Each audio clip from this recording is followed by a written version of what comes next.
to start this session of the International Development Committee, and we are looking at women, peace and security. We are very lucky to have some amazing women in front of us right now, both in person and virtually. So if I could just start by asking you to introduce yourselves. Fawzia, could I ask you to introduce yourself and why you're here today? Thank you, honorable members of the International Development Committee, Ms. Sarah and the friends, for the opportunity. My name is Fawzia Kufi. I was the Deputy Speaker and Member of Parliament in Afghanistan, and also member of peace negotiation with the Taliban until 2021 when the collapse happened. Since then, I have been engaged on promoting women and human rights in Afghanistan, including on the Women Peace Security agenda and empowerment of women in the political and peace processes. Well, thank you for the opportunity. It's 25 years of anniversary of WPS and Security Council Resolution 1325. I'm here to basically talk about this agenda and the impact of it on the situation of women and girls in Afghanistan, but also share my experiences and expertise on this issue and this topic globally. And I think it's very timely and important because today women are affected by conflicts and wars more than ever all over the world. Women rights are stripped away due to conflict and due to dictatorship and imbalance of power, but also women's bodies are used as a tool, as a weapon of war. So today it's important to talk about this topic more and hold our governments accountable for what they have done on this topic. So thank you for the opportunity, and I look forward to the conversation. Thank you, and we really appreciate you being here today, and we really appreciate the global leadership role you've taken on this. It's very powerful work that you're doing, so thank you.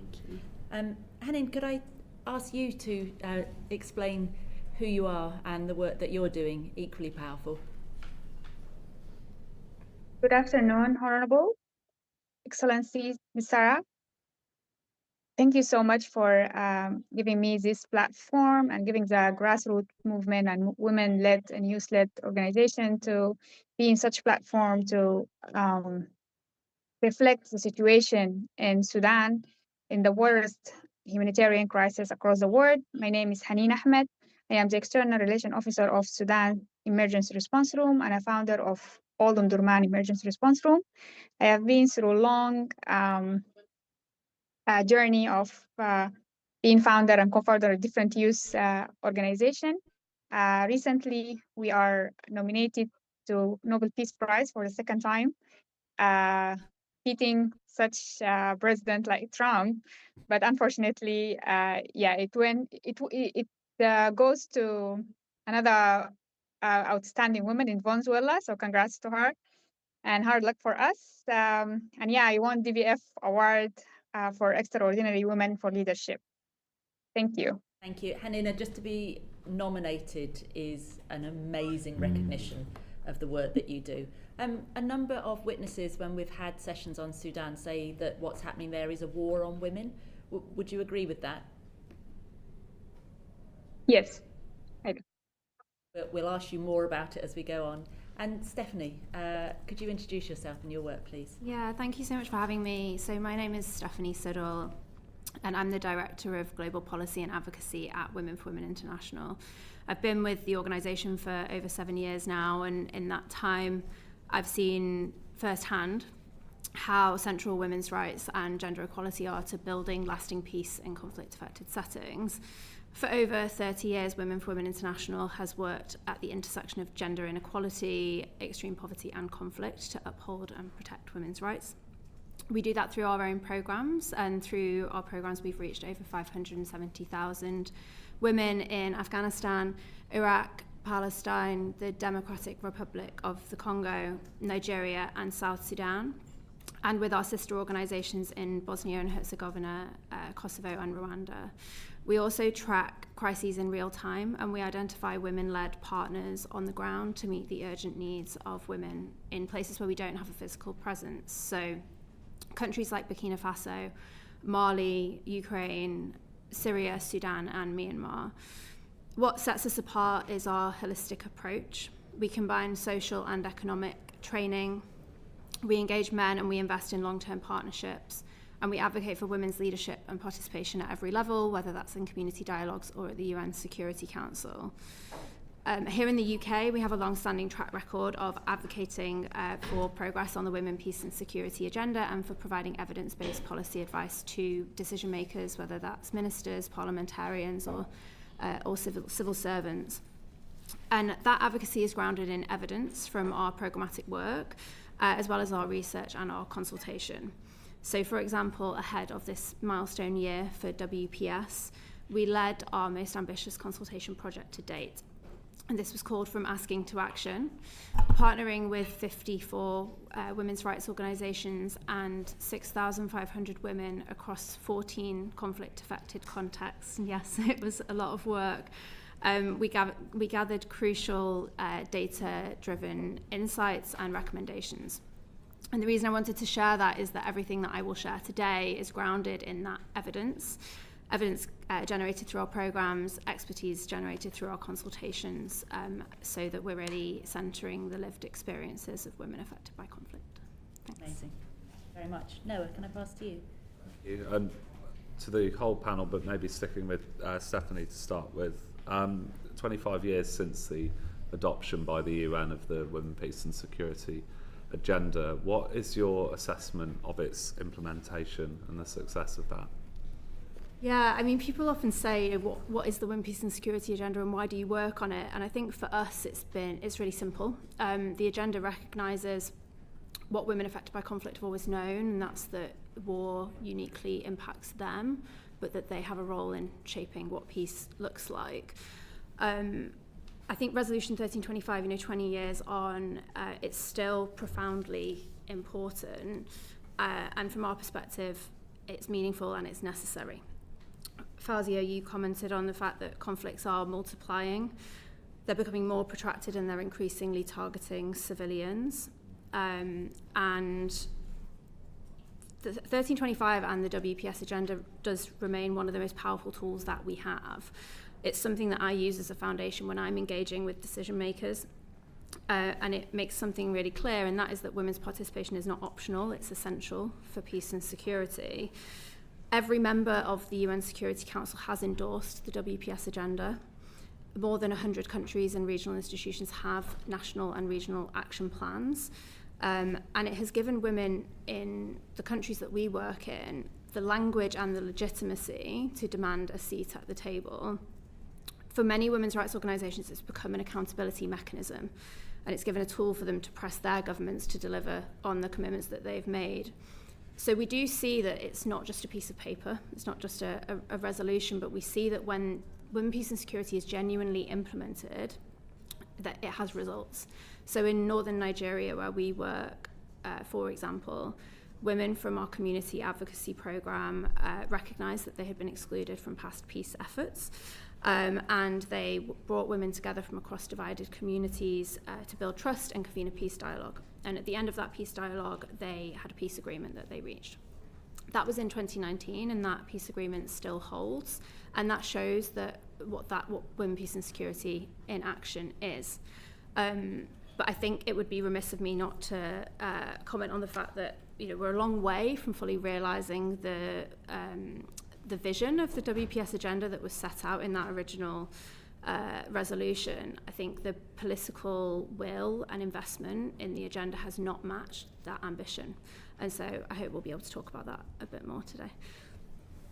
And Fawzia, do you want to comment as well on the success of the implementation? As Stephanie mentioned, different countries have adopted action plans. Women participations in official peace processes has increased from 6% in 2010, according to the UN Women, to 14% in 2022, according to a report from the Council on Foreign Relations. However, I think in some countries, the Women, Peace and Security agenda has totally failed. Afghanistan and Sudan, as you just mentioned, many other countries that there are conflict, are just an example. And I would like to use this opportunity to talk about how this agenda failed us, the women and girls in Afghanistan. This is just a taste for the global community on how international instruments like the UN Security Council resolution or international conventions have been implemented in a double standard manner. So for instance, in Afghanistan, from the fact that women were part of all the mainstream decision-making processes, you name it, from the parliament where we had 25% women parliamentarians, according to Afghanistan constitution, we had 35% civil servant, we had 6 million girls in schools and universities as students, and we had 4 women in the official peace negotiation.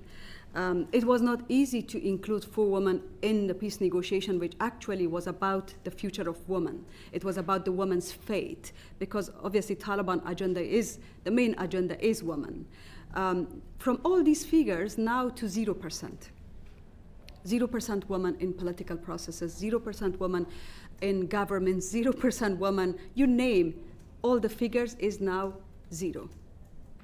And it's not only the Taliban that actually pursue this. Sometimes our international allies who are championing women, peace, and security are in the same line with the Taliban and with other power holders. I'm sure Hannah will also speak about her experience in Sudan. When starting from basic things, for instance, when there are delegations traveling to Afghanistan, you see they're all, with due respect, I mean, we value the partnership and allyship of our main champions for this agenda. But you see they're all men, so there is no woman even in the official delegation that travels to Afghanistan. On the 29th and 30th of September, the FCDU hosted the global a summit. They call it a Special Envoys for Afghanistan Summit. If you look at the photo, all the special envoys, or most of them were women. And they did not even invite women and girls from Afghanistan, at least to meet these special envoys. So this agenda is not only pushed back by the dictators and people who actually use power as a means of suppressing women, but also, I must say, by our international allies. So we are smashed between the two powers.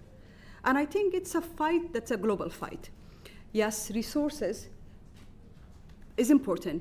Political will, meaningful political will, is the key for this. Because I believe only if more women were meaningfully included part of these processes, and their participation was ensured, the outcome would have been different. Because for me, Noah, political processes and peaceful processes are not just signing an agreement behind the cameras or before the press. It's more than that. It's about social cohesion. It's about acceptance. It's about listening to the war victims. It's about ensuring that the societies are included in that process. Thank you. And Helen, anything to add on the success of the agenda since its implementation? Yeah, I want to thank Fauzia, and I want to echo what she said. Yes, actually, it's completely failed in Sudan. Although we did, through the transitional government, we did the national plan, but at the end of the day, there is no real implementation right now on the war zone and wartime. Even so, when SAF retake some areas like Khartoum and Sinnar, Al Jazeera, there is still women are still facing unspeakable violence by soldiers, by the communities themselves, as there is no kind of protection plan or protection mechanism. And unfortunately, the international community, it just stopped idly by. There is no actual actions on the ground or actual sanctions on warring parties or those who are doing this shameful things. Personally, I left Sudan not because I'm afraid to being killed, but I'm afraid to being raped. Thank you. Thank you. And maybe just briefly on it, so Is the international community leading by example one of the key changes we need to make here to progress this from kind of warm words and a vision and a commitment to change in practice? So that's what I was getting from Fazia here. Yes, exactly. And yeah, you need to change that, and you need to change it through the Security Council. You need to change it through the programs and projects that you are implementing on this country. It should chime in with the situation on the ground, and it should take us as consultants from the earlier stages of the consultation for those projects and programs to be able to implement. And in case of Sudan, I remember at the beginning of the war, when the international community spoke with the post-warring parties and told them that we are evacuating our staff and we need to have a real ceasefire because we are watching. And at that time, they were genuinely watching the war from the satellite. And then when the staffs evacuated, no one is watching or seeing what happened for the Sudan and Sudanese civilians and women, especially. Fawzia, could I follow up on that point that Hani made? Accountability. One of the things that this committee has become very aware of is we get the resolutions or we get the conventions, but they tend not to include accountability and the mechanisms to uphold member states if they breach. Is this another example of that when it comes to women, peace and security? Absolutely. Sarah, first of all, thank you all for championing on this. And I'm glad that Alice was talking about this on her social media about this topic, because I think every step we take is important. It raises awareness. On this particular question of accountability, I think multilateralism, including internationally recognized accountability mechanisms like the ICC, like the ICG, like the Security Council Resolution 1325, like the UN as a whole, is now being challenged. Probably this issue of multilateralism and the impact of these institutions is not relevant to the global north, so to say, to these countries more. But I must say that whatever steps these multilateral organizations make, it actually does make an impact on our life in the global south or global majority. I just gave an example. In June 2025, just 3 months ago, the ICC issued arrest warrant for 2 Taliban leaders for committing crimes against humanity and for violating the Rome Statute. Probably it was one of those decisions that the ICC makes. And many of us, including myself, sometimes I want quicker action. I want quicker result. I want the international organizations to be bolder on their decisions about protecting the rights of voiceless on the ground in the countries that are affected. But this small step had a huge impact on the morale of the women, 18 million plus women in Afghanistan, and I'm sure it has opened a window of hope for women in Sudan, probably for other conflict-affected countries that we are working, that at least there is somebody who listened to us. So accountability mechanisms are very, very important, and I think there should be something in the National Action Plan on accountability when it comes to women, peace and security, because there is double standard on enforcing these agendas. And I think human rights accountability mechanisms like the Human Rights Council, like the ICC, like mechanisms. Recently, the Human Rights Council adopted a resolution, which UK also initially supported it, about an investigative mechanism for Afghanistan on the situation of violation of human rights, women's rights. I think these kind of human rights protection mechanisms and Security Council resolution on ensuring women in political processes, such as 1325, should work together closely, because human rights mechanisms are used as a leverage to ensure women progress in peace processes. Because I believe it's the women who are the first to be affected. Not only that their rights are stripped away, Sarah, in my case, in our case, I was the first generation of being victim by the Taliban. a ban on women's education. I could have been a medical doctor today, but they banned women from me. Today, millions of girls in Afghanistan, hopes are stripped away from them. So it's not only us. We are the frontline defenders of this, or standing as the first victim. It can reach anywhere, any country. Just 2 days ago, Sarah, the Taliban Minister of Foreign Affairs went to India for an official trip. He had a press conference, and there he did not allow women journalists to enter the press conference. So Afghanistan, Sudan, other countries, when is it coming to UK and US?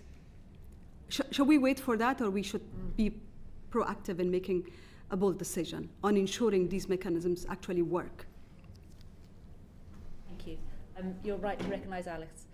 She has been pushing this agenda very hard, and she's the reason we're having this inquiry now. Over to you.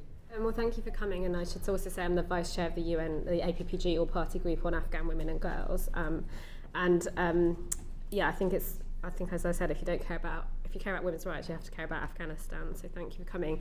Just to follow up on that question, I know there's the case at the moment at the ICJ using the Convention on the Elimination of Discrimination Against Women and Girls, and there's also a movement to get gender apartheid recognised as a crime against humanity. Do you think those things could make a difference, and do you think the UK could potentially be playing a greater role in using some of those mechanisms? Yes, Alice, once again, thank you, and also, the APPG for amplifying our voice, for giving millions who are watching now today maybe also the hope that this issue has not, Afghan women and girls are not forgotten. On this ICJ case, there are 4 countries who are leading this. UK has supported the case. Definitely there are many articles of the CEDAW Convention that has been violated by the Taliban, and I think we need to hold them accountable. We had expected some quicker outcome, because it's been 1 year since the countries expressed willingness and intention to file against the Taliban in ICJ. I was in June in ICJ, and I learned that there is no case in ICJ about Afghanistan. So we are hoping that this actually be expedited, because the least impact these cases make is bring a division among the Taliban. And there is already signs of division among the Taliban. The more divided the group is, because one of the things that they were very proud was their unity. The more divided that group is, it will give us the leverage to work with the group that probably is willing to ensure women's rights are protected. In terms of the UK, we had a meeting last week with the UK Special Envoy on Human Rights of Women and Girls, and we are very happy that there is now a special envoy along with the envoy for Afghanistan. And my request was very specific to them, and I would like to repeat here. I think the UK, given that the history of civilization and having all these powerful women and men who believe in equality and a better world, should lead in some of these issues for accountability mechanism on Afghanistan. Currently, UK is not leading any of that. UK is not leading on gender apartheid. I know Baroness Helena Kennedy has produced report. We are working with her. UK is not leading on ICJ, they have just supported it. UK is not leading on ICC, and I heard, I hope I'm not correct, I hope my information was wrong, that last week when the Human Rights Council adopted the resolution anonymously on investigative mechanism on the situation of women's rights in Afghanistan, UK was one of the supported, but later on I heard that they have stepped down. I suggest that UK should lead one of these causes for us, because it's not only for us. We are as I said, we are the first. I think no country on earth experienced the same situation that women and girls in Afghanistan experience. So we should actually stop it. Yeah, so just on that point, is it possible to share who you feel is leading on those things? So different countries are leading some on different topics. For instance, on ICJ, the 4 countries that demonstrated intention to take Taliban, or Afghanistan in this case, which is now led by the Taliban, to ICJ is Australia, Germany, Canada, and Netherlands. We are hoping that more Muslim countries will join, because I think multilateralism is, more beneficial to our part of the world. I hope, more Muslim countries, because what Taliban do is against our principles of Islam as well. And on gender apartheid, there are a coalition, different countries are engaged. On ICC, again, 5 countries expressed intention and took Afghanistan to ICC that include Spain, Chile, Mexico, France. We are hoping that the UK will also lead on investigative mechanism because it's one of the stronger mechanisms. We're working with Richard Bennett, who is the Special Rapporteur on the situation of women and human rights in Afghanistan, to pursue this agenda. But investigative mechanism on what's happening in Afghanistan and recording that is very, very crucial for women, peace and security agenda. Because today, some women of Afghanistan are not just victims. We are victims on many fronts. But we are also leading our fight. We are providing the space and like using any small shrinking space that we have to empower our agenda. So we are leading the dialogues. Like last week, I was part of a dialogue in Pakistan where we brought men and women from across the world, all women and men who were leading Afghanistan before, part of many progress, to talk about the future on women, peace and security, what could be done post-Taliban, because we believe Taliban will not last long. Maybe just one final question for Fawzia. You were in Doha. You mentioned there were 4 women part of the negotiations. Have you ever really felt that there was meaningful participation of women in peace processes? Because I think some of the evidence we've received had said often it can be tokenistic. If you could just talk briefly about your experience of politics and peace processes in Afghanistan and whether it's ever really worked and what could have been done differently to make it work. Alice, it was a big achievement to ensure that there are 4 women included. And it was the first time in our history we included women in peace process. You think it was easy? No.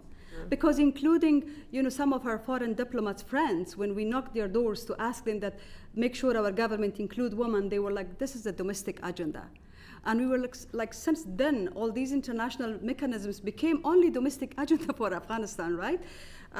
But we managed to mobilize civil society, political parties, the media was our ally. Finally, we were able to include 4 women. Women inclusion in peace process is the first step, but their meaningful participation, as you said, is the next challenge. The Taliban perspective towards us was that we are tokenistic American agenda there to promote Americans. And then the Americans were like, this is your domestic agenda. So as I said, we were smashed. But I think throughout my 1 year of experience negotiating directly with the Taliban and 3 years of experience of dialogue, which was pre-negotiation, one lessons learned. Inclusion is one thing, meaningful participation is something that we need to constantly monitor and ensure that women actually are given a role. This was my constant fight. But at the end of the day, I must say that we were very proud because women participation brought diversity, different knowledge, represented, as Hannah said, the community level voices, the victims of war. Because when I went to the negotiation, I went with my hand in cast just 1 month after I was attacked by Taliban. So I told the Taliban that I'm not only representing the voice of my sisters from back home and my country, but also victims of war. Millions of them are not there with us today, but some of them have the same, mark as I have from the bullet that I got. The mark is now fixed. I don't have that pain. But the pain in my heart, Alice, from what's happening to my sisters, is every second is taking away not only my time, my emotions, but the time and emotions of 18 plus million women in Afghanistan. Wow, very powerful example. Thank you for sharing that. Sam, you had another question.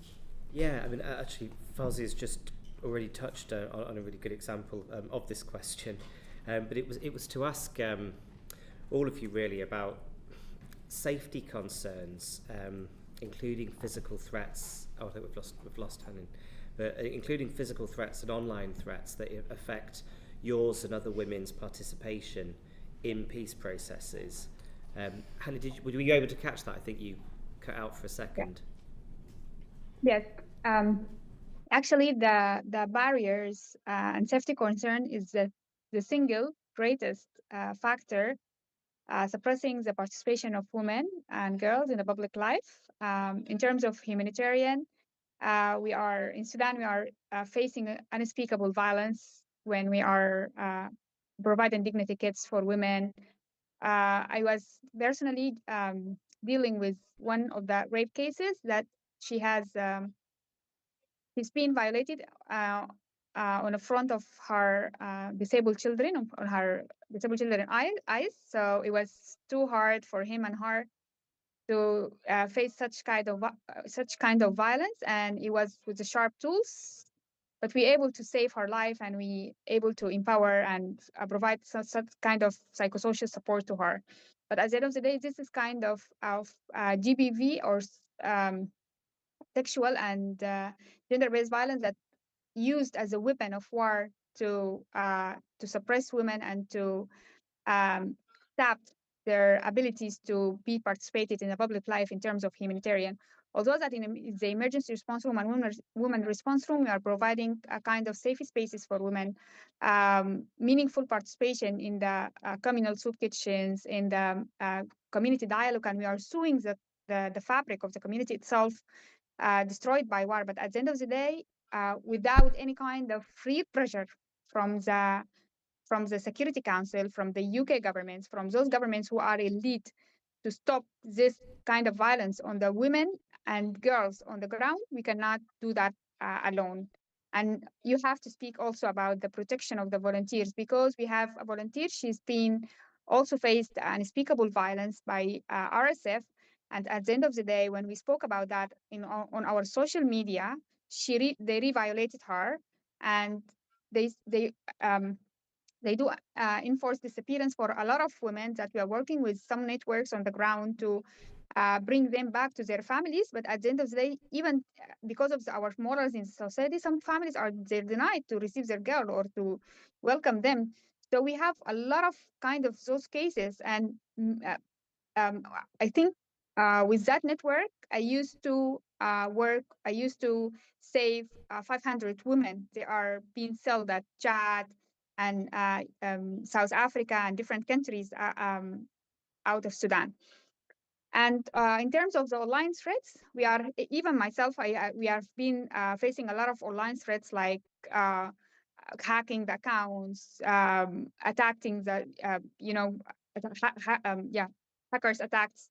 And for the journalists and doctors and activists, there is a lot of polarization when someone speaks about their own opinion on the social media. So yeah, this is the kind of threats that we're meeting. Just to be clear, because obviously levels of sexual violence and use of that as a weapon of war is very high. But does it make a woman a particular target because she tries to enter the civic space and tries to engage in peace-building processes? Exactly. And Fawzi, could you maybe speak to the same? Rather than that, I'm just very minded of time. I wonder, Stephanie, could we come to you? Have you seen any awareness by the international community that they need to put additional protections around women and girls working in this space? Yeah, it's interesting. I mean, what Haneen is sharing, we're definitely seeing that trend at the global level. I mean, in 2021, so thinking about Security Council participation, in 2021, a record 62 women briefed the Security Council. But so far this year, only 20 women have briefed. So we know that that is to do with the trends of, online risks and intimidation, backlash that they're facing. And you know that it's being tracked by an organisation called the NGO Working Group on Women, Peace and Security, because while it's not the only sphere of influence for women peace builders, it's a very important metric to be able to see, are women being able to speak in this, at the highest level in the UN. You need to make sure they give us evidence. Yes. I suppose just to say as well, though, what is concerning is that what we're seeing is member states retreat from wanting to support women to participate because the risks are high. And so I think the message that I would say here and to the UK and to other member states is that having zero tolerance for risk doesn't mean not participating at all. And so we do really need to balance the protection and risks with the importance of women participating. And so I think the UK does have a really important role to play in, reinforcing that, providing political support, technical support, financial support to make sure that those spaces remain open even when the risks are increasing. Ewan. Yes, you can. I'll come back to Hannah, if that's okay. You talked a little bit there. You might want to go into a bit more detail about the work that you've been doing specifically to help protect women and girls. I guess I'd be interested in just building on that. How do you think programmes could better support women and girls who have experienced sexual violence or general violence? Okay, thank you. I think this is a great question, taking us to the direct action from the governments.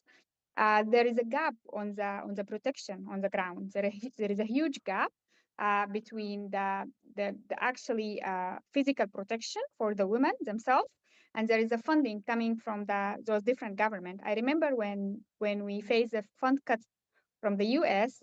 At that time, we had what do you call it? We had mass evacuation from Al Jazeera state to different around the state, and we are providing at that time we were providing safe shelter for women for 6 months. But because of the gap of the fund, we are unable to continue that work. Even for the safe spaces, for the protection itself for the women and the evacuation, we completely stopped, and we lost a lot of lives due to that. And and the clinics itself, even the psychosocial clinics related to the protection.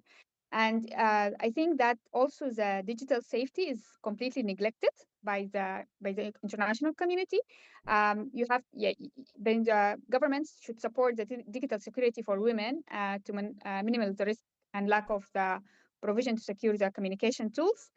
In Sudan, in the area controlled by RSF, we don't have networks, so they use the Starlinks, and it's also unsafe because it's usually in a public area, and they go to use that network. And also they've been exploited. Also for the refugee women, they are being exploited in Egypt by the Egyptian citizen. They are being exploited in Kampala and in Chad. So we UNHCR and those UN women, they should also focus on that. And I think UK should make a pressure on those organizations to give more to the Sudanese and other refugees outside Sudan. Also, the top-down approach, you have to take us as a visionaries and as a planners, and the international community must stop seeing Sudanese women and girls as a passive recipients. The grassroots, like emergency response room, women response room, because we are flexible, we are rapid response, and we have a lot of experience on dealing with the situation in different areas because we are working in such decentralized work with a centralized coordination. So we have that ability to manage and operate in different areas. That's great, thank you. I'll just jump into the room if that's okay. Just on that point there around how could programmes better support women who have experienced violence or sexual violence. I don't know whether Stephanie, you want to jump in? Yeah, happy to share. So I mentioned in my introduction that Women for Women International takes a holistic approach to supporting women. So I suppose acknowledging that justice can't be achieved in isolation from conflict prevention, work to promote gender equality, etc. One of our programs, our Stronger Women, Stronger Nations program, is built around that understanding and that principle. We support women to break the isolation of war, conflict and discrimination through training. So we do rights training, financial management training and health support, and we support women to build businesses and learn vocational skills. But that program also focuses on connection, so bringing women together, women who have often experienced violence against women and trauma. We provide them with access to referrals to organisations that can provide the services to them. But I think what I would say is, I know this has been a big subject for this committee, but all of this programming depends on sustained funding and political will, and the outcomes of programs like ours really depends on that. So when budgets are cut, it's often the legal aid, the access to justice, the counselling, the safe spaces that goes first. And it's the very things that enable the things we're talking about in this room, like justice, access to be able to participate in decision making. So I think just to think about that from a big picture perspective and what the UK needs to do, I know that we're not in a fiscal situation right now to return to a 0.7% budget, but I do think we need to see a recommitment of that happening as soon as possible. When it comes to gender programming and programs that we're talking about, we do want to see that where there is existing budget, that programs and support for gender equality programming is ring-fenced. And where mainstreaming has to happen, we need to see mainstream happening properly. So really prioritising technical support and making sure that gender equality is seen as an important strategic priority across government, and not just a technical add-on, because it's things like that that really do make these kinds of programmes a success. Just on that point, I just wanted to ask, obviously we look at the FCDO as a department, but the Ministry of Defence also has a clear role to play in terms of women, peace and security. Have you seen any examples of other countries where they have used some of the budgets from other departments to actually support this agenda? Yeah, so I can't speak to the Ministry of Defence, but what I can speak to is the use of the Integrated Security Fund to advance women, peace and security priorities. So there are actually 2 programmes that spring to mind that Women for Women International has been involved in implementing. One was called Resourcing Change and finished earlier this year, and that was implemented in Yemen, Nigeria and South Sudan, and there is one ongoing that we are implementing in Iraq. Both of those projects aim to provide women's rights organisations with core flexible funding, technical support and connection and movement building. And the impact that we've seen has been really successful, but those we have seen a deprioritisation of gender in those kinds of mechanisms like the Integrated Security Fund. So, only recently we saw the portfolio within the ISF that was historically the Gender, Peace and Security portfolio changed to be the Gender and National Security portfolio. And the Resourcing Change programme that I mentioned was ended earlier this year, and our Iraq programme, the budget was cut as we entered year 2. So I suppose all of that is to say we are seeing some examples of how this is being prioritised in other parts of government, but that is not to be taken for granted. And I am concerned that we're going to see a move away from that. James? Yeah, I can come back just, I guess maybe to Fazio. What barriers have you or others faced when seeking access to security and justice? Where have you seen and felt those barriers? We've talked about funding and a few other things there, but what's the real impact of that? I think the real impact of the lack of access of meaningful participation of women in women, peace and security is, of course, resources, political commitment, but above all is, I think, the limited, now declining role of internationally recognized multilateral organizations. For instance, UN itself in some of the countries is not relevant anymore. And in some countries, the UN itself is actually, in order to have a space, is following the same footstep of the ruling power. I just gave an example in Afghanistan. There is a UN is led by an organization called UN Assistance Mission for Afghanistan, UNAMA. UNAMA recently adopted a program called Mosaic Approach. In Mosaic Approach, they actually developed a proposal for a political process, they call it, for Afghanistan, where it only talks about how international community and the Taliban will normalize their relationship. When it comes to women and civil society and other groups, they just put somewhere in the 2-3 pages paper, they just put other group. So women and political and civic groups are regarded as others, even in the UN terms and languages. So I think, the internationally recognized government, internationally recognized mechanisms should be held accountable, empowered by donor states, by member states like the UK, because the UK has an embassy in Qatar that works for Afghanistan to ensure women are there and women are protected. And is that an actual barrier to justice, or is that just a general indication that support for women and girls has slid? Do you see it as an actual barrier to... In the case of Afghanistan, it's a barrier that actually stops women from being part of any processes in Afghanistan.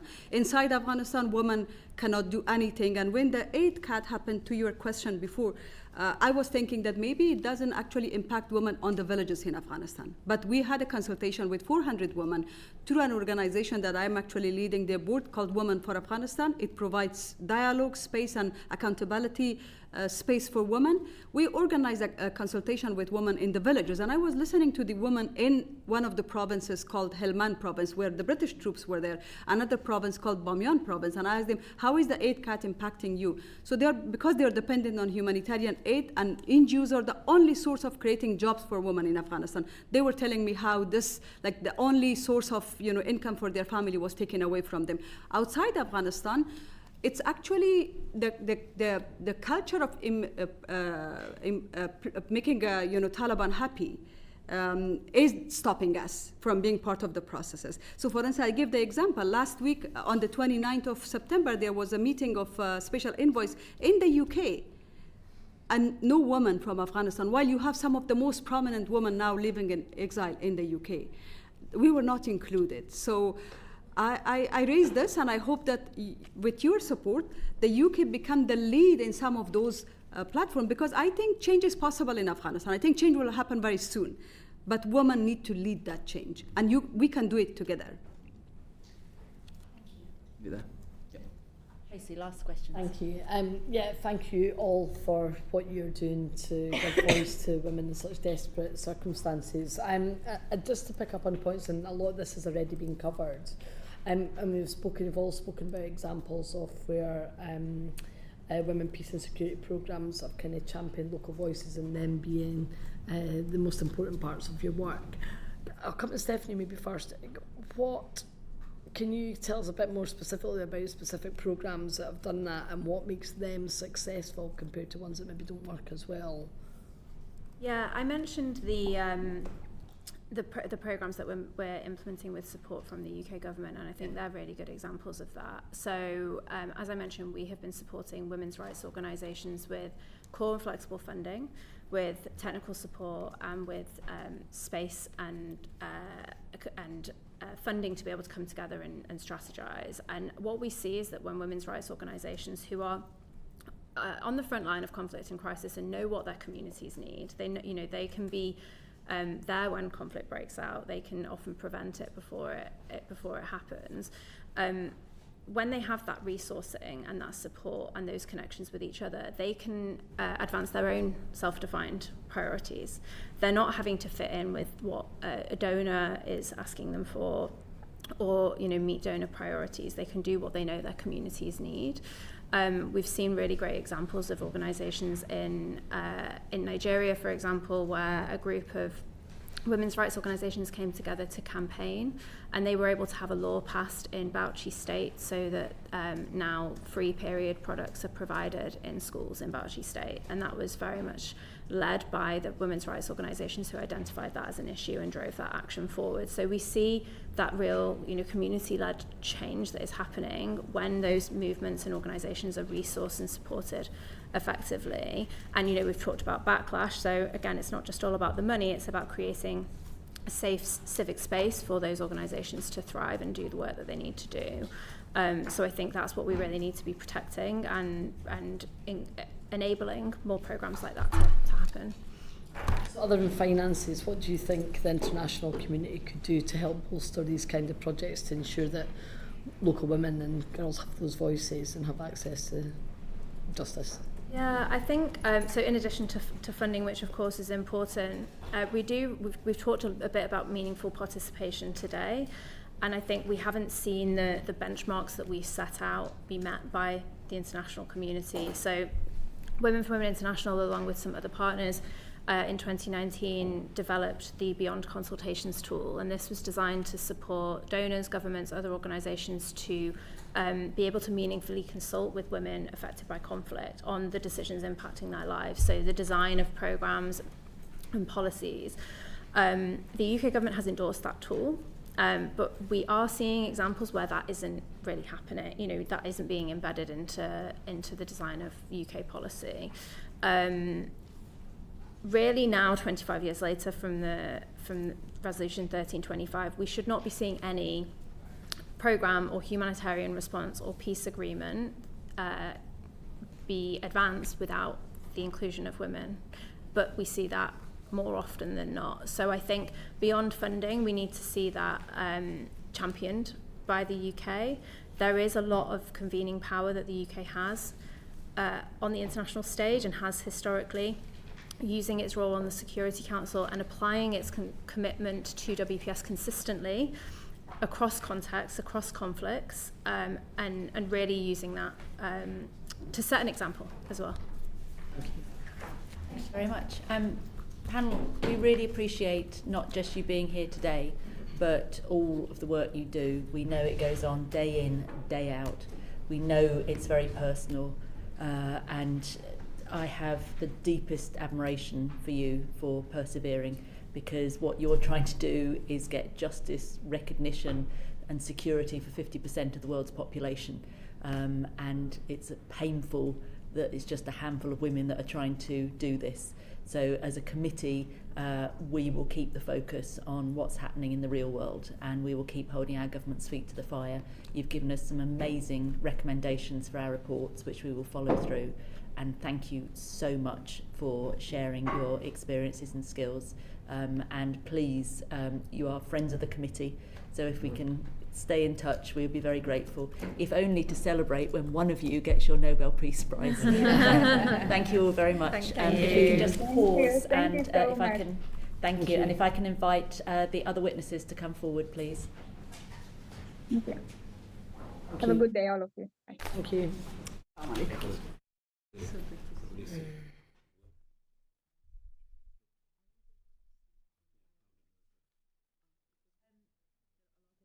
I can just say that Lord Ahmed has got a vote in 10 minutes, so if we can work on the principle of, we'll do the first block of questions just to him, and if we can try and make them quick fire. Lord Ahmed, Fiona, thank you so much for coming. I'm very aware, Lord Ahmed, that you've got votes in other place. Joys of Parliament, as you all know well. We're going to focus the first set of questions just on you, Lord Ahmed, because I know that your Yeah. first vote might come shortly, and we'll make them as quick fire as we can. If you are able to come back after your first vote, that would be fantastic, but we understand what this place, and indeed your place, is like. So first of all, if I can focus the committee's attention on you. Personally, in the last committee, David Mundell and I worked with you in your former role. I know women, peace and security and preventing gender-based violence was very much a passion and a drive that you championed, and thank you for all of your work on this. We'd like to basically focus on the new government and the new world that we are finding ourselves in. So I wonder if you could speak first in light of the recent cuts to UK aid. How can the UK continue to be a world leader for women, peace and security on the international stage? Well, first of all, it's a pleasure to be back, albeit in a different capacity. I was just speaking to Fiona outside, and I said I've done committees a lot of time, but not giving evidence. I've been on the kind of receiving end as a minister. So it's a different perspective that I find. But you're quite right, Chair, that I've felt that this, and just listening to the back end of the last contribution, that's not just about women championing women's causes and gender equality. You need men, because when we look around the world at the moment, it's still a tragic fact. It's not through the lack of qualified women. It's the lack of political will and change that we've seen around the world, which means that there's still a massive gap in terms of women's representation, and perhaps we'll come on to that later. But I feel that the current sort of cuts, I felt the same when the reduction was made by the previous government from 0.7 to 0.5, did put forward a lot of challenges. I remember talking to Liz Sugg, Baroness Sugg at that time, who resigned from government over that decision. But I felt the reason for staying is also, and David will recall this, that fighting from within on something. often when you're a single voice is equally important to defend a particular principle or priority. And that's the attitude I took. I led on various elements, most notably on preventing sexual violence in conflict. And I do feel that it's not just about money. It's about representation, it's about engagement at the highest level through multilateral causes, but it's also thinking outside the box. It's about who can you get to add convening power. So there's attention drawn to this particular agenda broadly on women, peace and security, but specifically in my case on PSVI. And a couple of sort of suggestions immediately that come to mind is the level of investment we made on technical support. So using PSVI as an example, we set up a specialist pool, people that when we were addressing issues of conflict-related sexual violence, if we needed legal expertise, we could call upon that pool. If we needed emotional support, mental health expertise, we could call upon that pool. That wasn't a financial commitment, it was an expertise commitment from the individuals or groups concerned.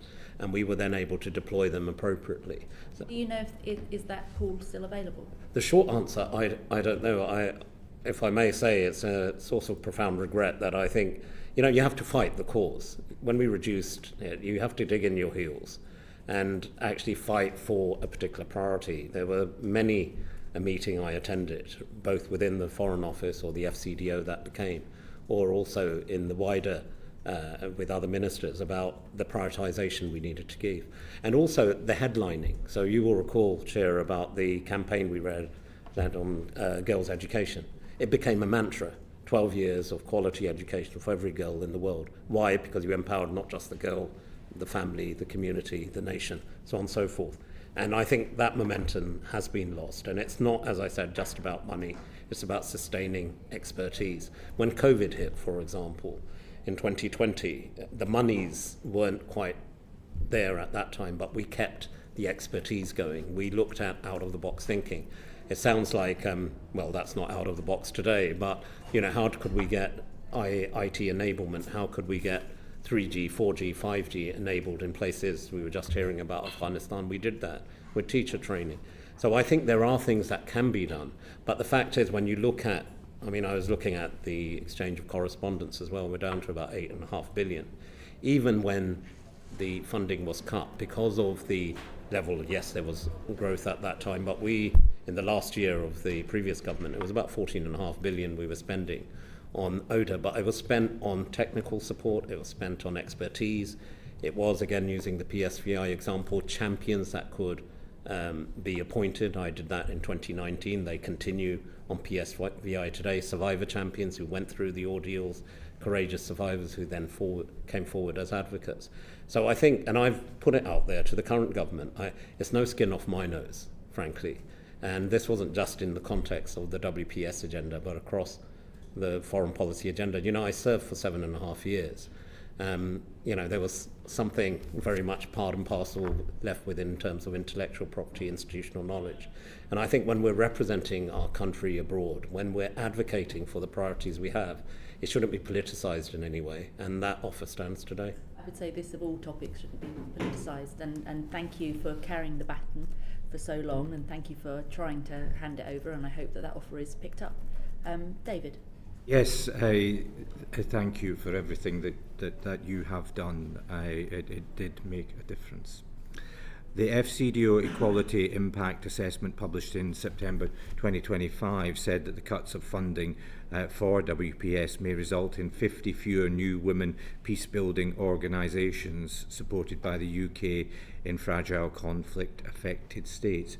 What do you make of that decision? Well, I think it's tragic. There's no other word for it. When we look at conflict, inevitably the most vulnerable are impacted. You could talk about Sudan, you could talk about what's happening in the Middle East, in Gaza, you can talk about what happened in Afghanistan and continues to be. The people who are targeted first and foremost are the most vulnerable, with least representation. And tragically, again, quite often it is women and girls who suffer. The lack of champions in that field, I think, is again a sad reflection of what needs to happen. And a time of resources being sort of cut and being withdrawn, the focus on prioritisation of girls and women and vulnerable groups to me is a priority. If I may, David, just give one example. During our time in office, it was something, don't credit for it, Norway were quick off the mark on women mediators. But I was also the Commonwealth Minister, and I remember launching the Commonwealth Women Mediators Network, because when you look at the evidence base, peace agreements last longer, they stay longer. By ignoring, generally across the world, 50% of the population, that means that you're not involving them at a time which is most crucial. The whole idea of setting up these networks, including within the Commonwealth, or mediators networks, these are qualified, experienced women leaders across the world that they could be deployed quite directly. And here's a free one for the government when they sit at the UN Security Council. Had we indeed been re-elected, one of the champion causes I was saying is that in mandates given by the UN Security Council, it should be mandated that the formal women mediators networks are deployed directly as a category within each resolution that's passed. And I think that's something the government can pursue today.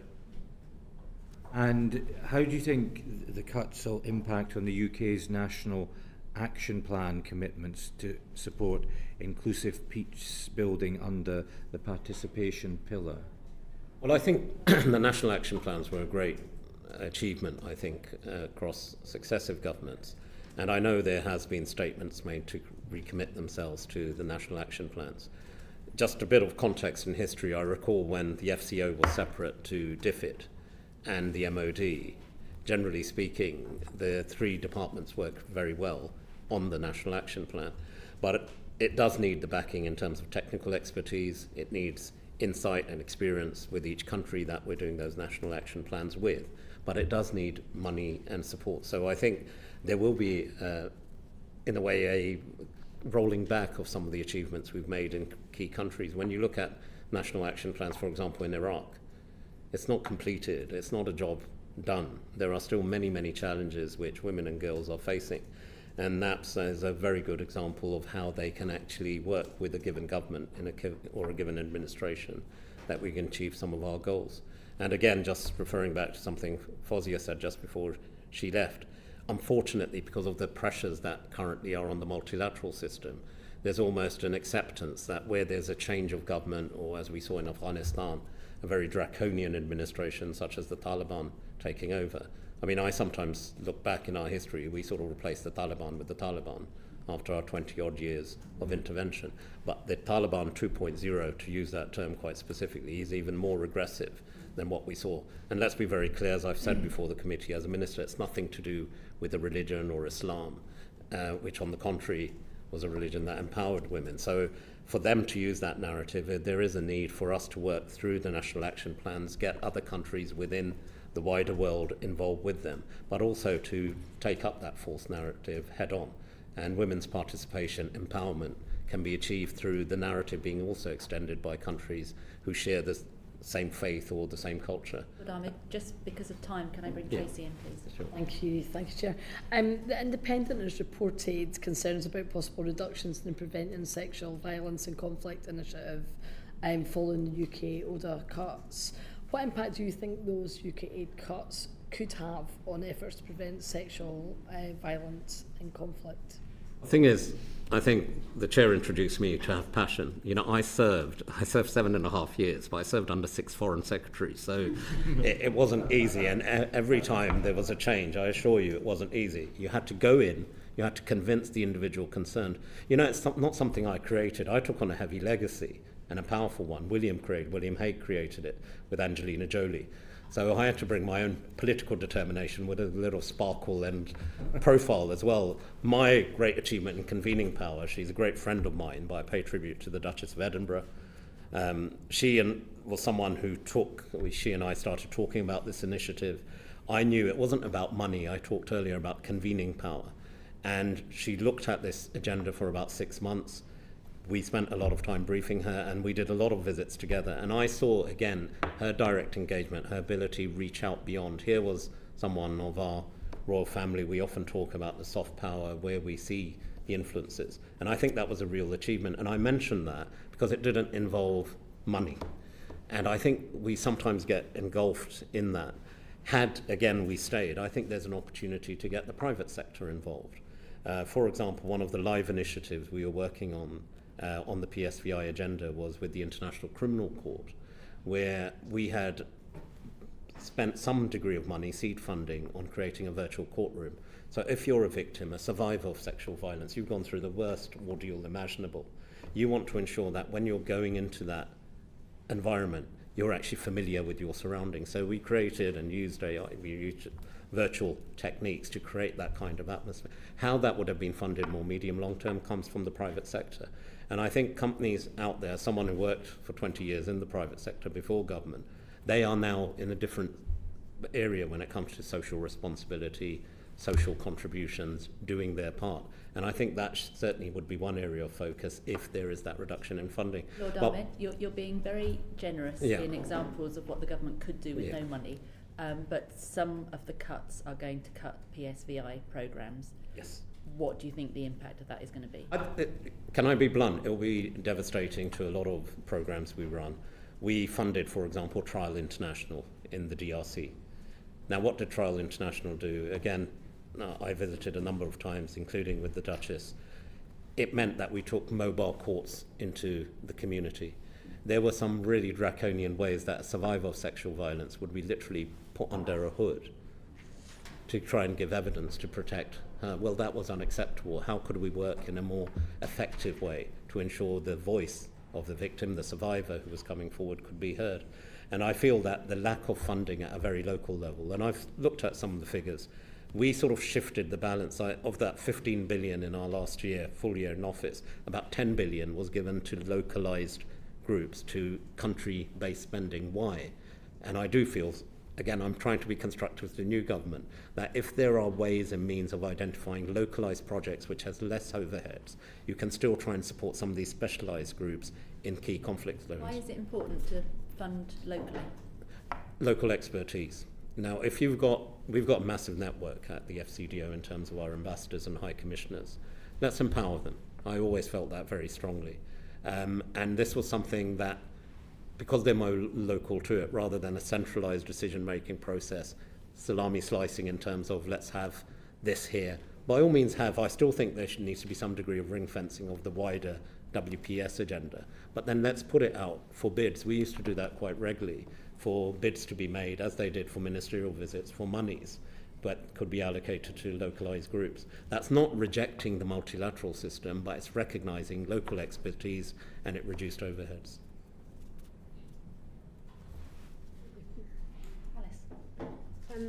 So can I just ask one follow-up on that? Because I think you're a politician, you know how difficult it can be to make the case for aid being spent in certain areas. How do you think we can make the case for continuing the funding, things like the trials in DRC, which are not the things that would necessarily poll as the most popular, but just would be good to get your context on that, but based on your experience. Sure. Alice, if I may, one thing, I mentioned it, in 2019, I appointed to Nadine and Colabasia, who Sarah knows, others know as well, as survivor champions, one a man, one a woman. Not in terms of the end delivery, but in terms of policy setting. Because they were able to identify what survivors needed most, in terms of it wasn't always just about money, it was about the social network, the support. When we hosted the PSVI summit a few years back, we, for the first time, brought together survivors from across the world. It was the first time that was ever done. What that meant was that they were able to establish their own social networks. I established, in literally my last few months in office, an alliance, international alliance on preventing sexual violence in conflict. We've got about 23 members. It hasn't increased. That doesn't cost money. It means a minister going in and saying, you know, Canada's not part of it. Melanie Joly, the then foreign minister, I used to, every time Melanie saw me, she said, oh, I can see Tariq coming, he's going to bend my ear on lack of involvement. When you make that case and internationalize it, it brings focus to it.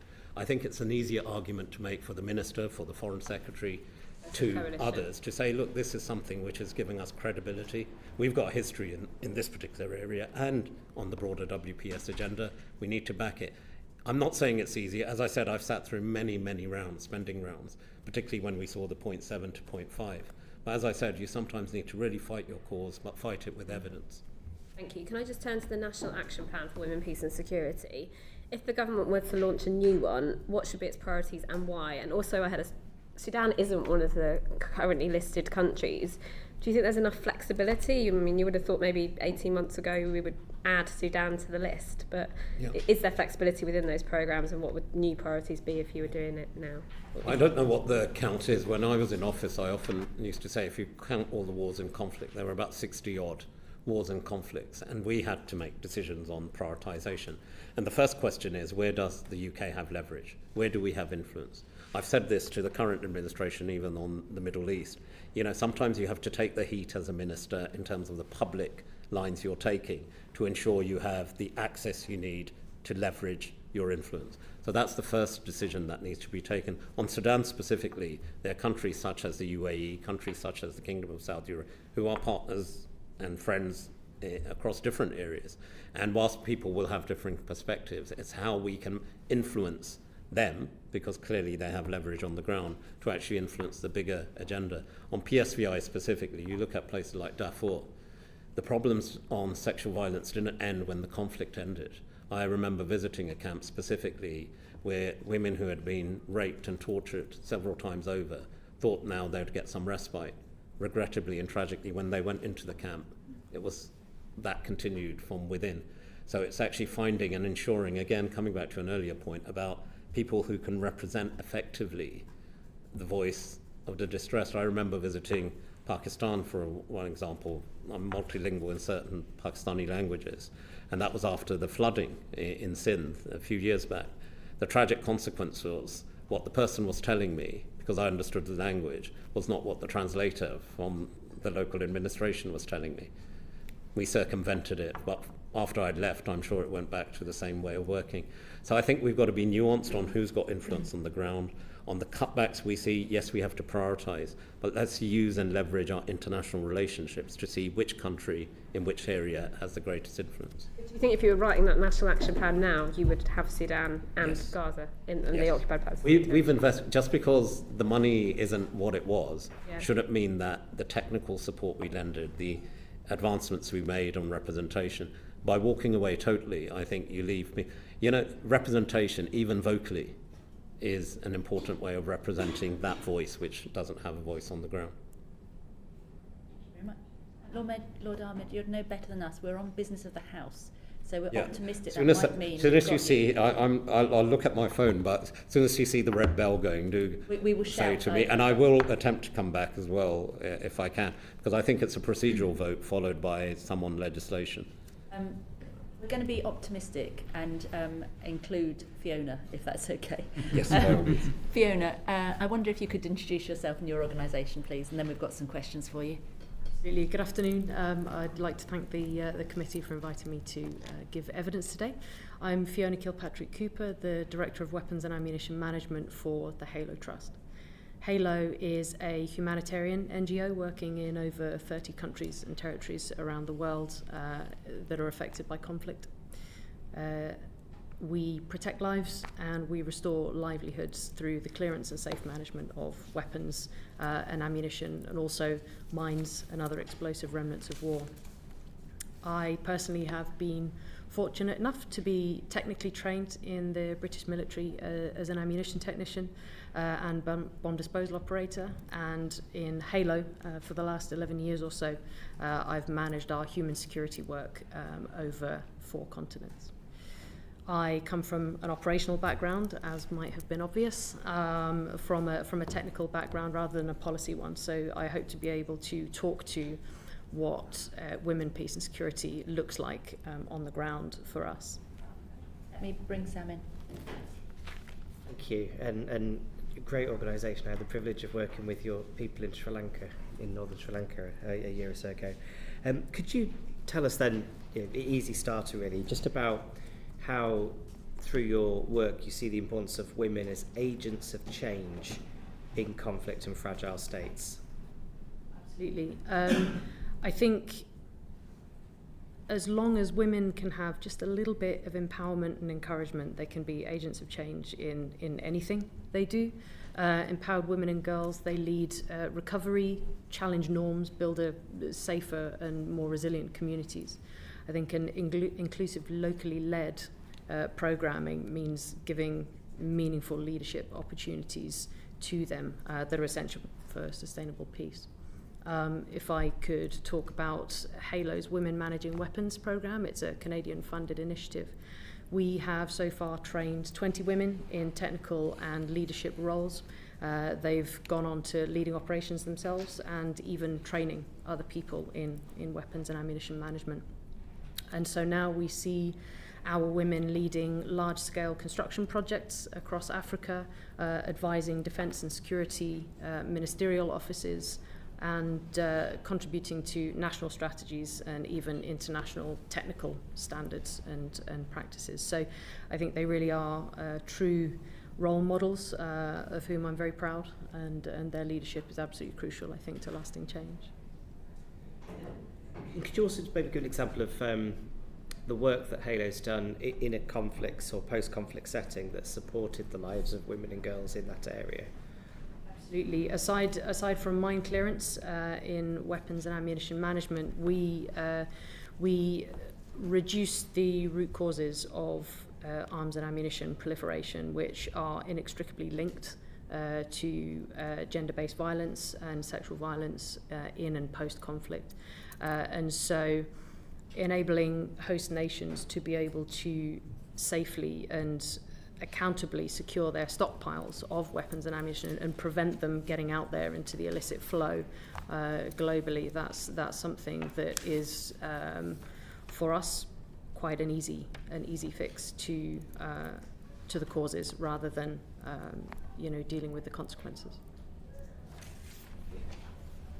Thank you, James. Thank you, Chair.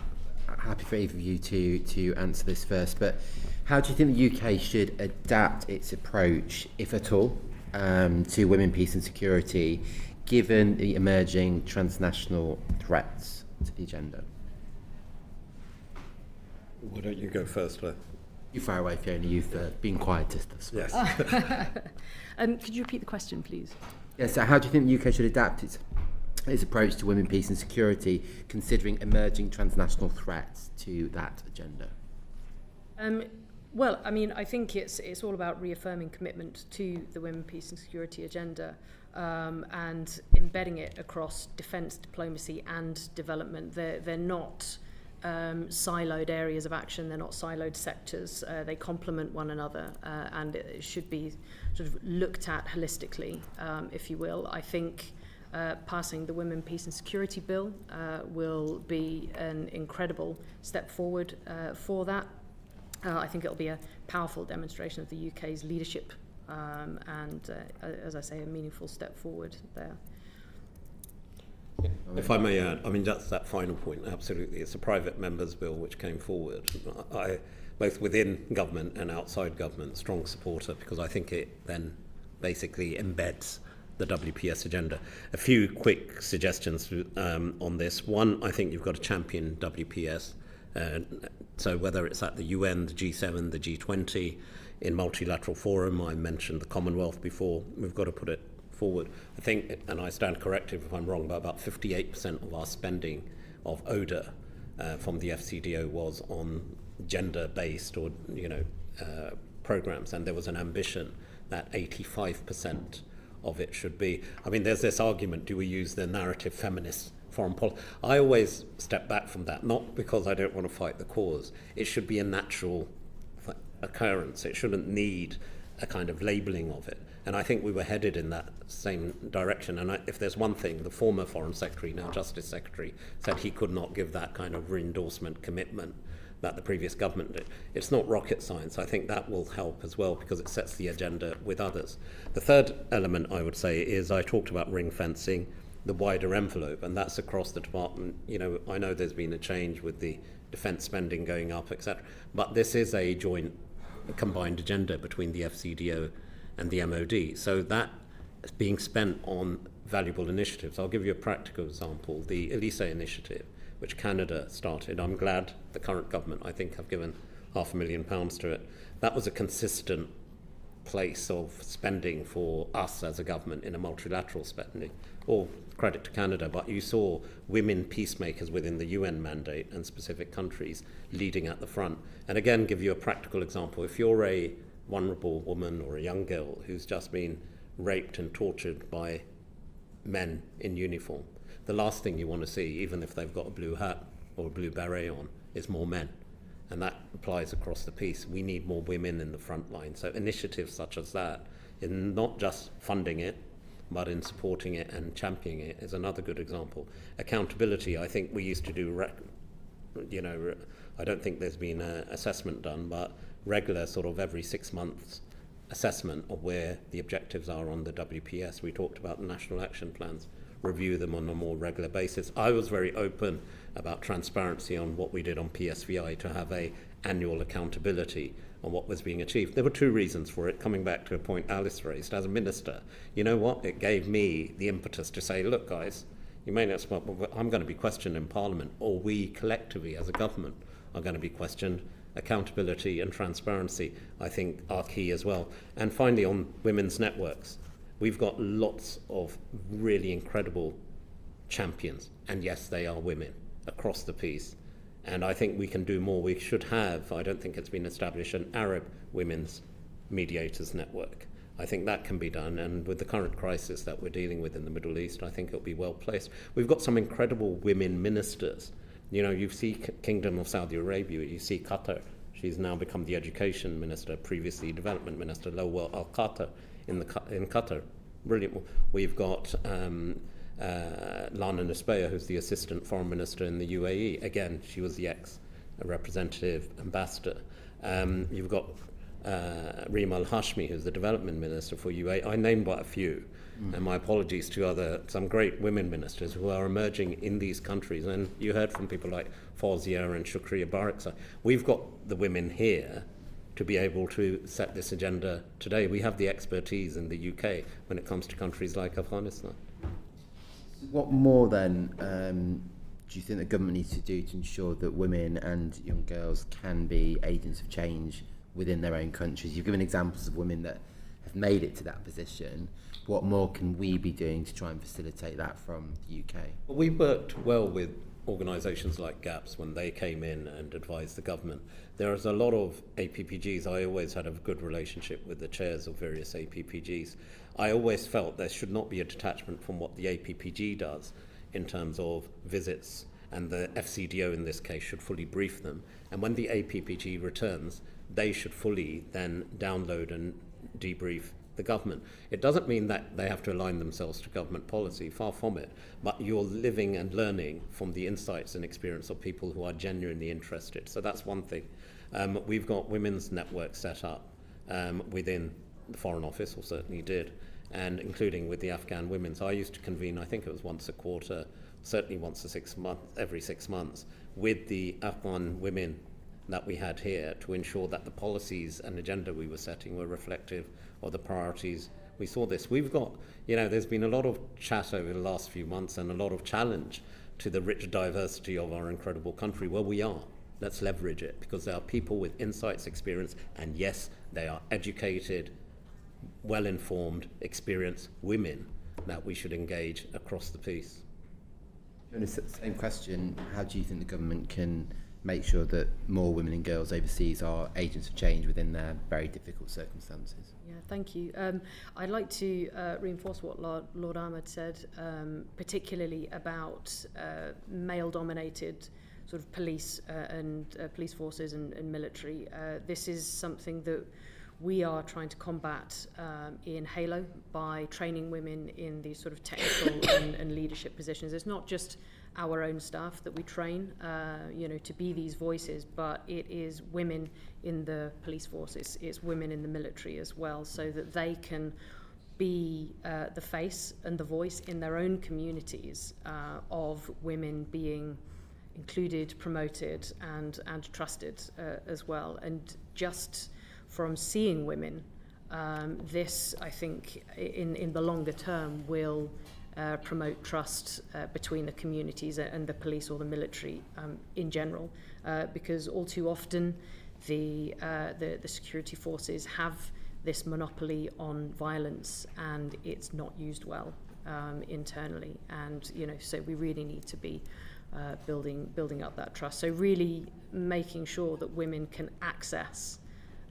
those career opportunities and peer support networks as we grow women in these industries, I think will be incredibly important. So, sort of protecting and ring-fencing funding that Lord Ahmad talked about before, for particularly addressing PSVI and sexual and gender-based violence, but also making it flexible as well to be able to address root causes of this kind of violence. UN Women cited that in 2023 there were around 4,000 cases reported of PSVI, 90% of which small arms and light weapons were used in these cases. So I think it's all very much interlinked. Thank you. Just picking up on that last point, in terms of, obviously it looks like there'll be more of a shift towards multilateral aid instead of bilateral aid. Do you think there's more that we could be doing, maybe Lord Ahmed, through institutions like the World Bank, where a lot of money is going through IDA, for example, to make sure, some of that, there's more of a push around fragile and conflict-affected states. Did you see in your role that the UK was able to kind of point to things like the Women, Peace and Security agenda and say we want some of our multilateral funding to be there? Do you think we could be doing more of that in the future as resources are getting limited? Absolutely. We sit on the board of the World Bank, and it comes back to that word passion and principle. If you believe in something, present it, fight for it. And I think the World Bank is as good as its constituent parts, of which we are a key component, not just in terms of money, but in terms of setting policy and direction. So the short answer is yes. The other thing is the UN in itself, and whilst there's a lot of challenge to the UN, I was the UN minister as well for long. I believe in the UN. It needs fundamental reform. But under their Deputy Secretary General, Mina Mohammed, what they had done was this, they'd set up the concept of resident coordinators across the world. In a way, that translates very easily for any country, because it's like having your specialist ambassadors.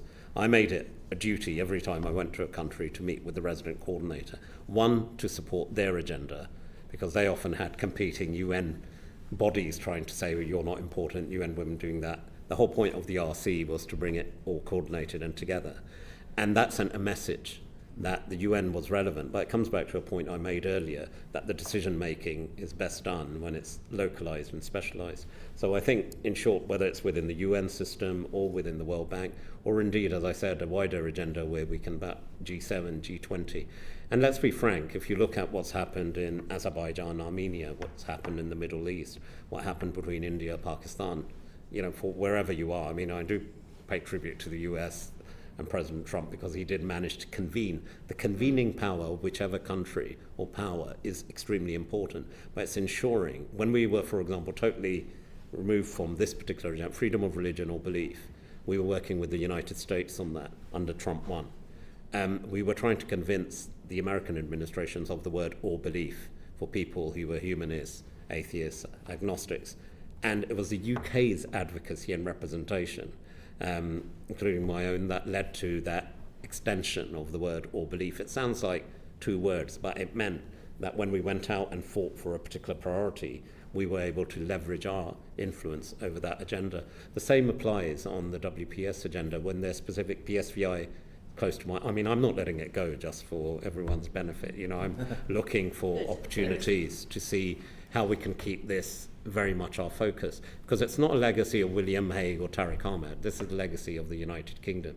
And coming back to your earlier point on Sudan, if we've made inroads, we've established networks, we've put in place structures. Yes, the money may not be at the level it was, unfortunately, and in some cases tragic, but it doesn't mean we pull back altogether. And a quick word for the Halo Trust, as we're looking, they were key partners for us when we were looking at demining, for example, in war zones. Afghanistan was a good example. I was thinking about this morning in terms of not just secession, but what's happening in Gaza with, you've got children playing with unexploded devices, with bullets, etc. We need specialist experts to go in.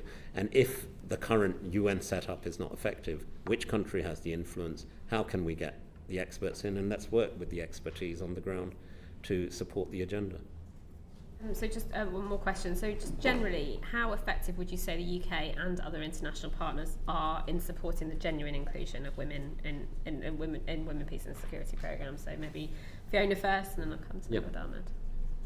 So from my experience, I think they are incredibly supportive, and I think organisations like Halo have been given quite a lot of opportunities to be able to... So the UK government you're talking about?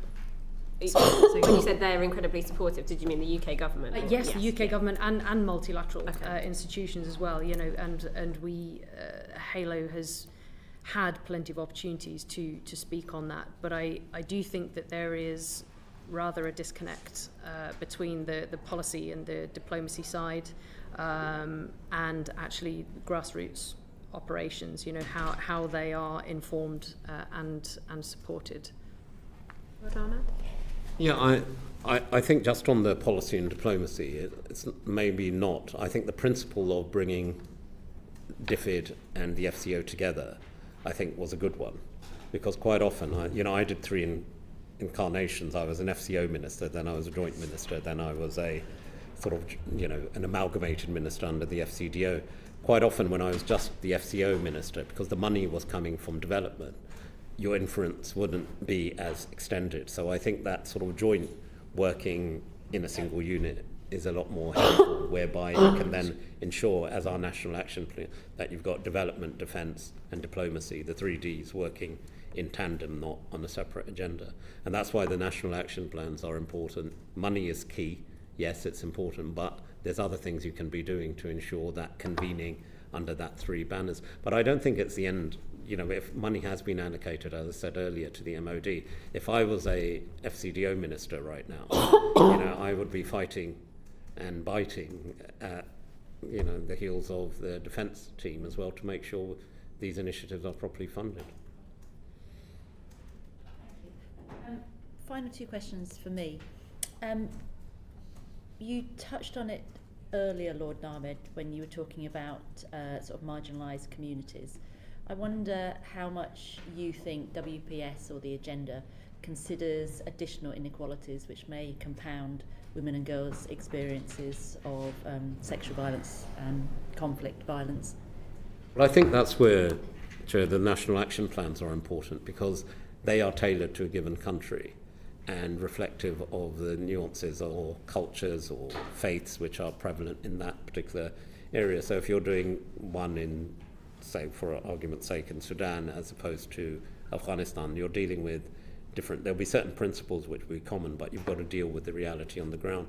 And that's why I think one of the areas I think the current government should be looking at is how can they expand the national action plans in terms of buy-ins from countries who have influence. Again, using Afghanistan, countries such as Qatar do have influences. They have a good development agenda, and yes, they have money that they are now spending on development.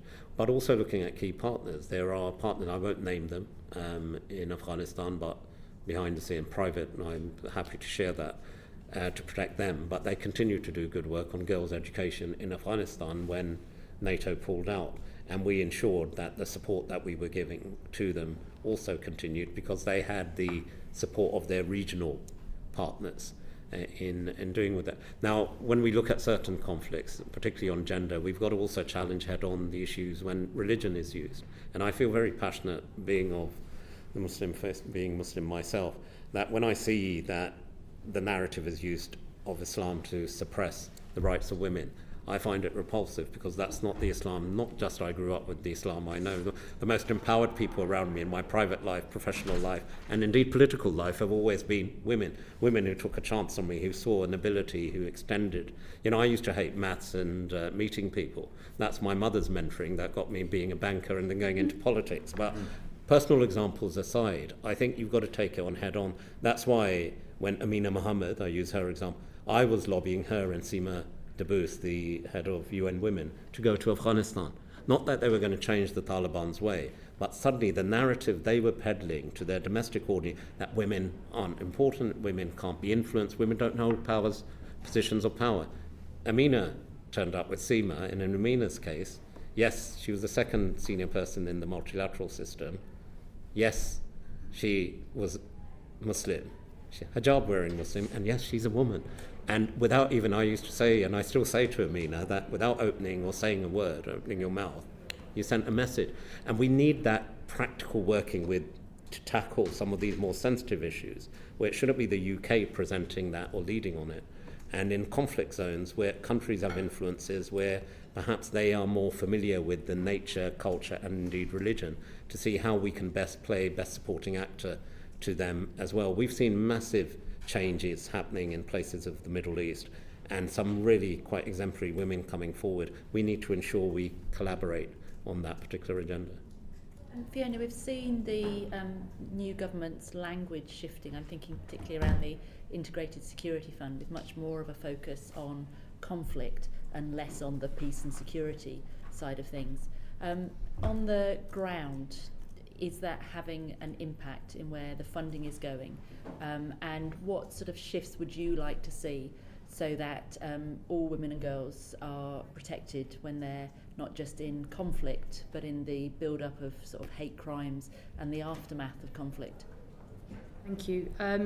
So HALO receives FCDO's Global Mine Action programme funding at the moment. Thankfully, we haven't seen any cuts to that, although we are really quite uncertain about the future of that.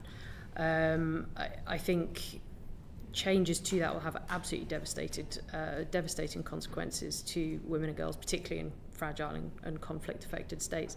And the GMAP program, I think, is a really good, a shining example of how we can continue not only saving lives and restoring livelihoods, but really giving those opportunities to women in the communities to be leaders, to employ them and bring them into the economy, their own economy, participating in that themselves, and really empowering them that way.